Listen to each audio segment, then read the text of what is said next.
పార్లమెంట్లో కేంద్ర ప్రభుత్వం ప్రవేశపెట్టిన బడ్జెట్ అంతా ఒకెత్తైతే లక్షద్వీప్పై ఆర్థిక మంత్రి నిర్మలా సీతారామన్ చేసిన ప్రకటన మరొకెత్తు.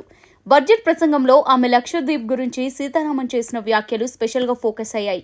భారత్ ప్రపంచ దేశాలతో పోటీ పడుతున్న దేశమని, అన్ని రంగాల్లోనూ సరికొత్త ఒరవడిని సృష్టిస్తోందని లక్షద్వీప్ పేరు ప్రస్తావించకుండానే ప్రస్తావన తీసుకొచ్చారు. ఇండియాలో అనేకమైన ఆహ్లాదకరమైన పర్యాటక ప్రాంతాలున్నాయని, విదేశీయులు ఎక్కువగా భారత్కు ప్రాధాన్యత ఇస్తుంటారని బడ్జెట్ సందర్భంగా పేర్కొనడం చర్చనీయాంశమైంది.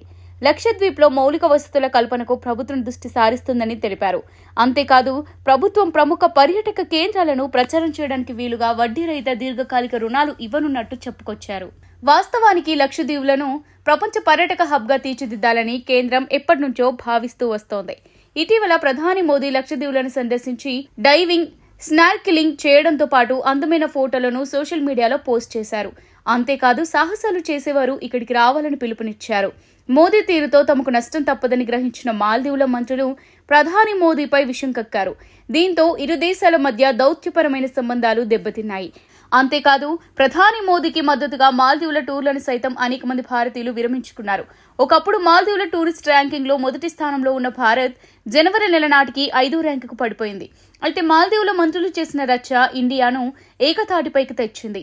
దీంతో ప్రభుత్వం లక్షద్వీపులను అభివృద్ధి దిశగా ప్రయత్నాలు వేగవంతం చేసింది.